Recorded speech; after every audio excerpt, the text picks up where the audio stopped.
ये कथा द्वापर युग के अंतिम चरण की है। जब महाभारत का युद्ध होने वाला था, उस समय कौरव और पांडव अपनी सेनाओं को इकट्ठा कर रहे थे, क्योंकि युद्ध के लिए कौरव और पांडव को सेना की आवश्यकता थी। इसलिए दोनों ही पक्ष अपने सगे संबंधियों को युद्ध का निमंत्रण भेज रहे थे।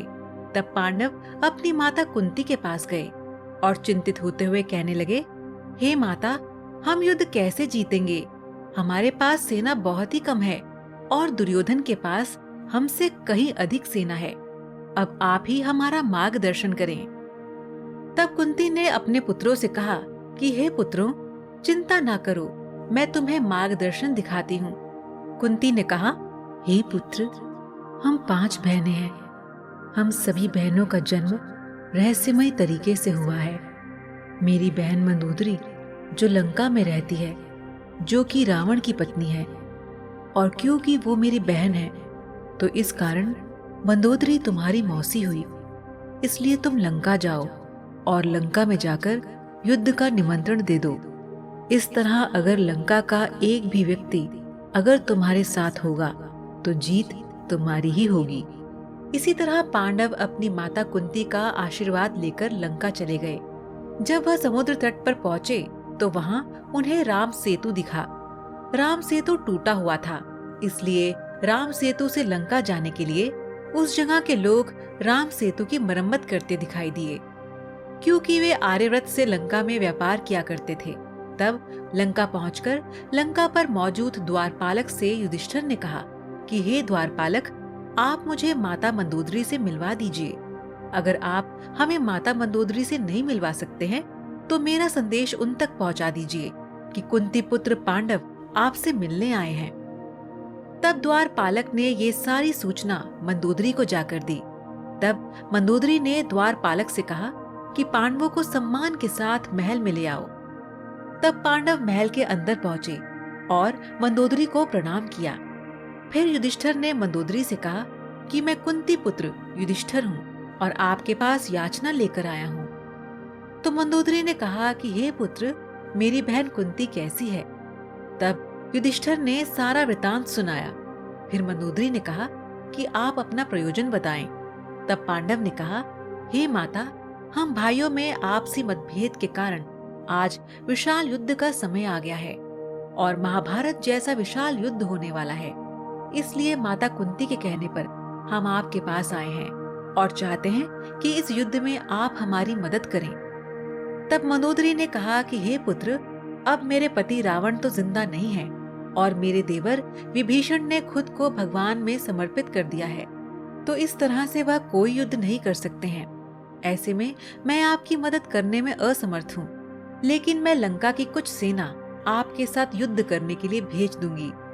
तब युधिष्ठिर ने कहा कि ठीक है माता, अगर आप कुछ सेना ही हमें दे देंगी तो हमें युद्ध करने का सहारा मिल जाएगा।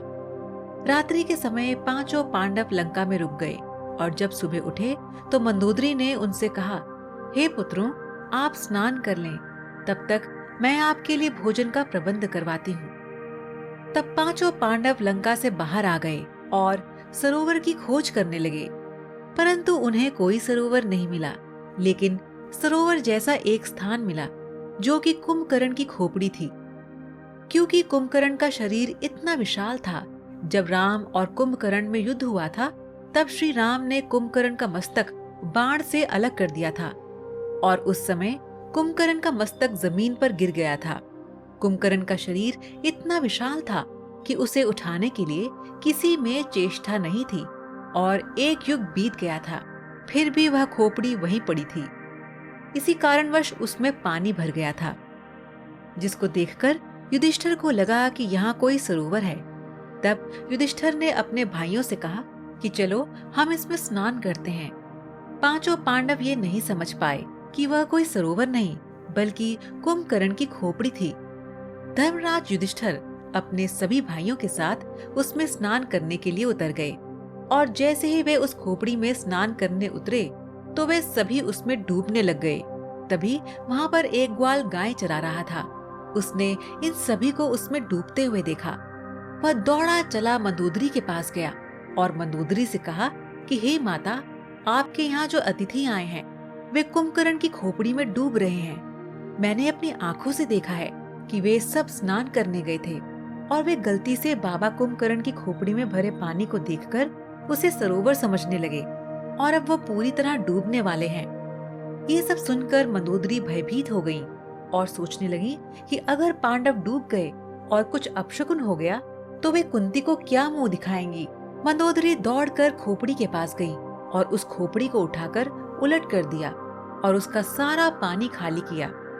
जब मंदोदरी पानी खाली कर रही थी तब पांचों पांडव जल के बहाव से बहने लगे। तब मंदोदरी ने पांचों पांडवों को हाथ से पकड़कर नीचे उतार दिया। जब पांचों पांडवों को होश आया तब युधिष्ठिर ने माता मंदोदरी से हाथ जोड़कर कहा कि हे माता, आपका बहुत बड़ा एहसान है जो आपने हमें इस पानी में डूबने से बचा लिया। तब मंदोदरी ने कहा कि हे पुत्रों, ये कोई सरोवर नहीं बल्कि मेरे देवर कुंभकर्ण की खोपड़ी है जिसे तुम सरोवर समझकर नहाने लग गए थे। लेकिन मैं देख पा रही हूँ कि तुम तो कुंभकर्ण की एक उंगली के बराबर भी नहीं हो, तो क्या युद्ध करोगे? तब पांचों पांडव अचंभित हो गए और भीम ने कहा कि मैं भीम, जिसके बल के बारे में सुनकर दुनिया चकित हो जाती है। अर्जुन के गांडीव की झंकार को सुनकर लोग भयभीत हो जाते हैं और फिर भी हम कुंभकर्ण की खोपड़ी के सामने एक चींटी समान दिखाई दे रहे हैं। वह योद्धा कितने वीर रहे होंगे। तब मंदोदरी ने कहा कि हे पुत्रों, मेरे पति रावण के चलने से सारा संसार भयभीत हो जाता था, पृथ्वी डगमगाने लग जाती थी। फिर भी वह भगवान श्री राम के सामने हार गए और उनके हाथों मारे गए, क्योंकि उन्होंने अधर्म के साथ युद्ध लड़ा था। इसलिए हे पुत्रों, अगर तुम धर्म का साथ दोगे तो अवश्य जीतोगे, परंतु अगर तुम अन्याय का साथ दोगे तो कभी नहीं जीत पाओगे। इसलिए हमेशा सत्य का साथ देना। और ये कहकर मंदोदरी पांडवों के साथ लंका के अंदर प्रवेश कर गईं और उन्हें स्वादिष्ट भोजन कराकर अपनी कुछ सेना उनके साथ भेज दी ताकि वे युद्ध कर सकें। तो दर्शकों, आज का सवाल आपके लिए ये है कि क्या आप बता सकते हैं कि भगवान राम और रावण के बीच युद्ध कितने दिनों तक चला था? आप इसका जवाब हमें नीचे कमेंट बॉक्स में दीजिए। हमें आपके जवाब का इंतजार रहेगा।